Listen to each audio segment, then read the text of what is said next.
13 books I want to share with you for summer reading 2014, covering a whole range, 1968, 1968, 70.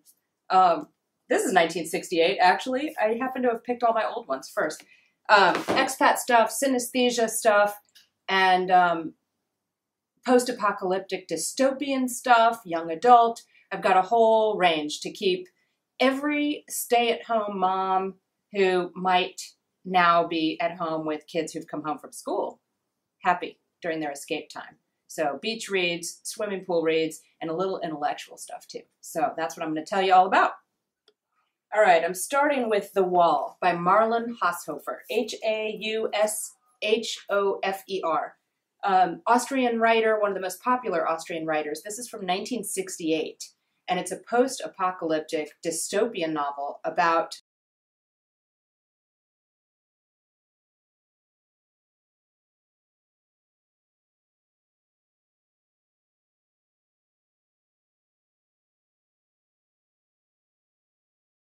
when I thought I was moving to Miami, she bought it for me. It was that important to her. That's the best way, I think, that you can meet a book or discover a book, is when somebody really loves it and wants you to read it.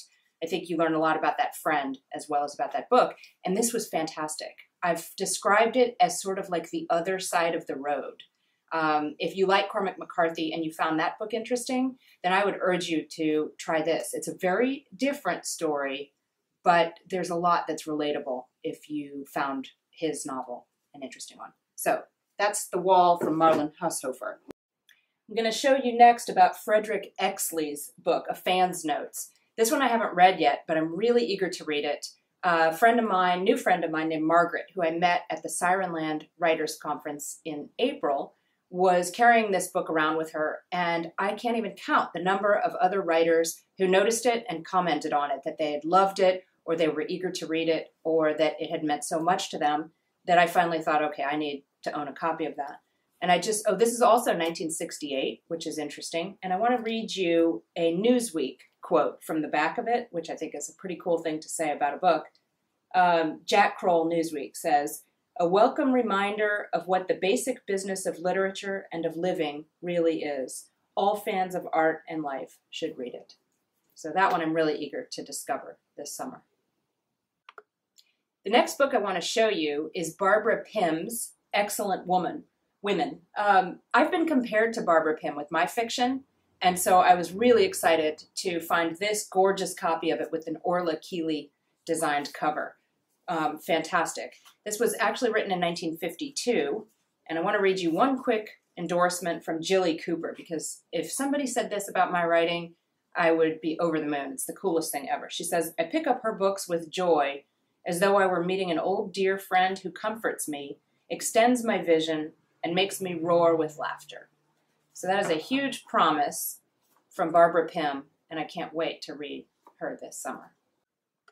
This one I'm recommending, having just read it, and probably will reread it actually, but Dominic Smith wrote The Beautiful Miscellaneous, published by Washington Square Press just a couple years ago. It's a really cool book about a boy whose parents, his father's a particle physicist, his mother is a very happy homemaker, and they hope their son is a genius, but he suspects that he's actually just slightly above average in intelligence, and then ends up in a car accident which jars his brain, and he ends up a synesthete with an amazing memory. This is then the story of his experience with what may be temporary genius, going to a special school and going through his life as a result of what happens with this accident. It's a beautiful story, especially the father-son relationship, which is always a compelling subject to me. And I love what Dominic Smith has done by weaving the synesthesia aspect into his plot and yet not making it the entire storyline. I thought it was a beautiful book, and someday I hope I'll get to meet this author and have a conversation about how he chose synesthesia for this particular book. Okay, this one I have actually just started reading, and it's the perfect book to be showing you for Father's Day weekend, because Brian Gresco's book, When I First Held You, is all about Fatherhood from 22 different critically acclaimed authors' perspectives. It was amazing to me. I actually was intrigued by the book, having found it online, I think through Twitter originally. And it turned out a number of those 22 guys are people that I follow and read and revere. So just a couple of names for you. André Aciman, who's another one of the people I plan to read this summer. Justin Cronin, Steve Edwards, André Dubusse III, Peter Ho Davies. There are a lot of people. Oh, Frederick Reichen. Lots and lots of people who I'm eager to read about their perspective on fatherhood. I think it's going to be a bit of a wild ride, just like they claim fatherhood is. All right, the next book I want to show you is a short story collection by Amber Dermont.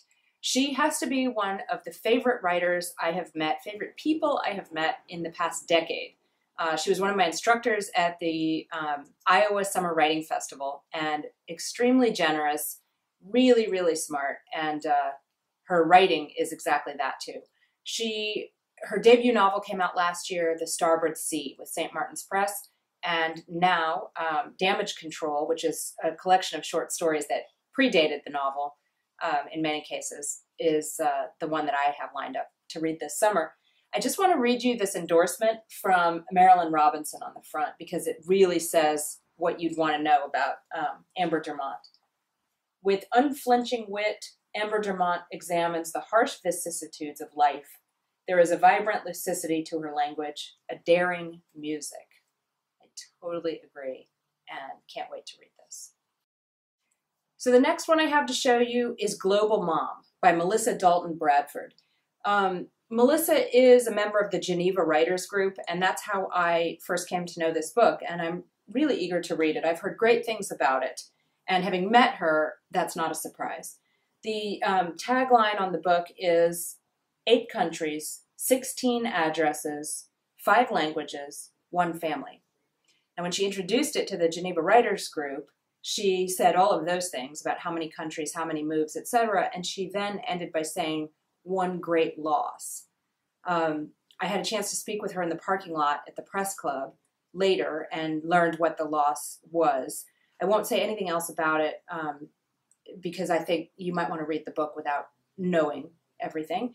But it's definitely something that I think I'm going to relate to with her expat experience, and eager to reading this one. Okay, another one I want to tell you about is André Aciman, another person who I was fortunate enough to meet recently. He was actually brought to a writers' conference that I attended in April by the owner of the hotel where we stayed, because he is his favorite writer, and his book, Call Me By Your Name, is the hotel owner's favorite book, especially in the way it deals with a father-son relationship that's complicated. André suggested that I start with 8 White Nights, and I'm really excited to do that. He is a multilingual Egyptian writer who currently lives in the States. His wife is American. He teaches creative writing and has written both scholarly works and fiction, and I can't wait to read this one. It's one of my top favorites in my stack for the summer. Okay, quick comment here because I want to read Julie Otsuka's When the Emperor Was Divine. I've read Buddha's in the Attic, and it was fantastic. I think she is really, really cool. Teeny little book, but there's a lot in her writing. And the reason I want to read this one, Cornell University assigned it to all their incoming freshmen last year. So this was kicking around our house on behalf of one of their incoming freshmen. And it gave me a good reason to pick this copy up. So I'm really looking forward to reading Julie Otsuka's other book. All right, this next one I want to show you. You know, people read authors that they are introduced to by their friends or that they already know. And there is a really, really cool woman who I've gotten to know through the international school here who's Romanian. And she asked me if I had read Eliade. I think that's how she pronounced his last name. Mircea Eliade. I've probably butchered the pronunciation. But Bengal Nights was written in 1933, I think, and she raved about this book, about a person from France who goes to India, and apparently it's a really compelling story. I don't know anything else about it except that my friend Daniela said it was an absolute must-read and has stayed with her since her teenage years. So I'm really looking forward to discovering this writer. Okay, next I want to show you Badlands by Cynthia Reeves. This won the Novella of the Year book from Miami University, and they published this, Miami University Press. It came out in 2007, and the reason it is in my summer stack is that I've got about a dozen writer friends on Facebook who I actually don't know in person, but who I really love interacting with and reading their posts. And I think that it might have possibly been Pamela Ahrens, who wrote The Virgins, who recommended this, recommended it so highly that she actually bought extra copies and did sort of a giveaway so that she could spread this book into the world further. And if it wasn't you, Pamela, and it was someone else, then apologies to both of you and the universe. But I was so intrigued by her wanting to spread the word on this book that I went ahead and bought a copy for myself and can't wait to read it. Not a big, huge, long book, but I have a feeling it's going to really deliver.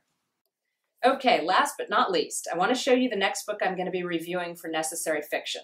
I can't comment on the content yet because I haven't read a single word of it, but I can comment on the binding and the publisher. This is Peirene Press, or Peirene, I should say. They do works in translation. This is a Norwegian writer translated into English. It's called The Blue Room, and the author's name is Hanne, Hanne, Ørstavik, Orstavik. I want to show you what Peirene does. Paperback book, but with the flap on the cover, beautiful binding, and their concept is that they publish short books, big topics, short books, that should be readable in the amount of time that it would take you to watch a movie. In my case, I'm a slow reader, so it might be 2 movies. And since I'm doing a review for it, I'll go slowly, and so it might be 2.5 movies. But I love the concept behind it, and I think that's going to be a really fun one to add into my summer reading.